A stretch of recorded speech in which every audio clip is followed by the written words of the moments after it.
సంక్రాంతి పండుగ రాబోతుంది. సంక్రాంతి పండుగతో పాటు మరి పతంగుల పండుగ కూడా జరుపుకోవడం అనేది ఆనవాయితీగా వస్తుంది. ఈ సందర్భంగా మరి పతంగులకు అంటే ఈ కైట్స్‌కి చైనా మాంజా అనేది బాగా మార్కెట్‌లో వాడడం జరుగుతుంది. అయితే ఈ చైనా మాంజా గాజు ముక్కలు అలాగే మెటల్స్‌ను నుజ్జు చేసిన తర్వాత దారానికి అద్ది ఒక షార్ప్ బ్లేడ్ లాగా అంత షార్ప్గా తయారు చేస్తారు. ఇది ముఖ్యంగా పిల్లలు ఆడుకునేటప్పుడు పోటీ కొరకు వేరే వాళ్ళ పతంగులను కట్ చేయడానికి ఉద్దేశించి ఇది నడుస్తుంటుంది. మరి ఈ చైనా మాంజా మరి పేరు చైనా ఎందుకు వచ్చిందంటే ఒకప్పుడు 100 ఇయర్స్ 200 ఇయర్స్ బ్యాక్ చైనా నుండి మనం ఆ సంస్కృతిని తీసుకోవడం జరిగింది. ఆ సంస్కృతి ఎక్స్చేంజ్లో భాగంగానే మరి కలకత్తాలో ఇట్లాంటివి స్టార్ట్ అయినాయి అని తెలుస్తుంది. అదే ఇప్పుడు మాత్రం పేరు చైనా మాంజా అని ఉన్నప్పటికీ ఇండియాలోనే తయారవుతుంది. ఇప్పటికీ అది మాంజాగా బాగా ఫేమస్ అయింది.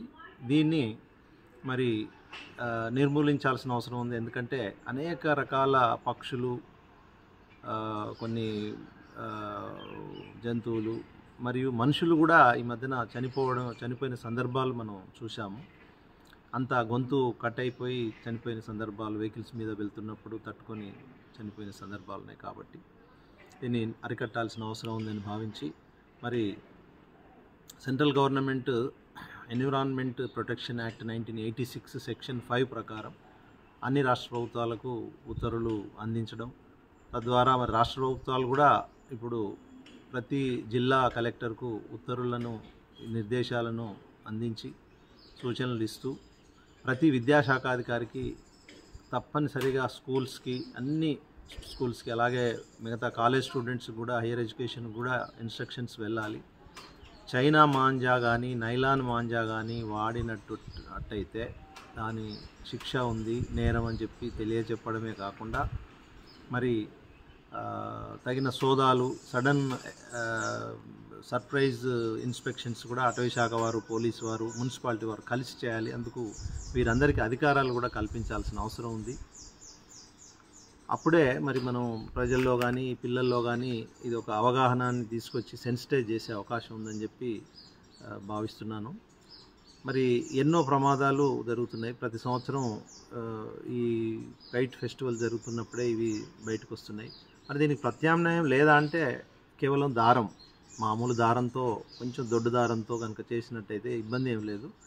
కానీ ఈ పోటీతత్వంతో కైట్ ఫెస్టివల్స్, కైట్ కాంపిటీషన్స్లలో ఇవి జరుగుతున్నాయి. కాబట్టి ప్రభుత్వమే లోకల్ స్వచ్ఛంద సంస్థలతో కలిపి ఒక మోడల్ కైట్ ఫెస్టివల్ దారాలతో ఎలా చేసుకోవచ్చో అది మోడల్ ఫెస్టివల్ని ఏర్పాటు చేయాల్సిన అవసరం ఉంది. ఇప్పటికే మరి గుజరాత్ వారు ఈ సెక్షన్ 5 ఎన్విరాన్మెంటల్ ప్రొటెక్షన్ యాక్ట్ 1986ను అనుసరించి వారు నిర్దేశాలు ఇవ్వడం జరిగింది. అక్కడ నైలాను, మాంజా పూర్తిగా బ్యాన్ చేయడం జరిగింది. మిగతా రాష్ట్రాలు కూడా అదే దారిలో నడవాలని చెప్పి నేను భావిస్తున్నాను. ముఖ్యంగా మరి చట్టాలు కఠినంగా ఉండి అమ్మేవారే కాదు, డీలర్సే కాదు, కొనేవారికి కూడా శిక్షను అమలు చేసినట్టయితే కొంతవరకు ఇది అమలయ్యే అవకాశం ఉంది, నిర్మూలించే అవకాశం కూడా ఉంది చైనా మాంజాను. ఇది పర్యావరణ పరిరక్షణ సందర్భంలో ఇది చాలా నష్టాన్ని కలుగజేస్తుంది. కాబట్టి దాన్ని అందరం కూడా ముక్త కంఠంతో దాన్ని మనం నిర్మూలించాల్సిన అవసరం ఉందని చెప్పి నేను భావిస్తున్నాను. ప్రెసిడెంట్, పర్యావరణ పరిరక్షణ ఐక్యవేదిక. నా పేరు Kazipet Purushottam, environmental protection forum Hanumakonda నుంచి మాట్లాడుతున్నాను.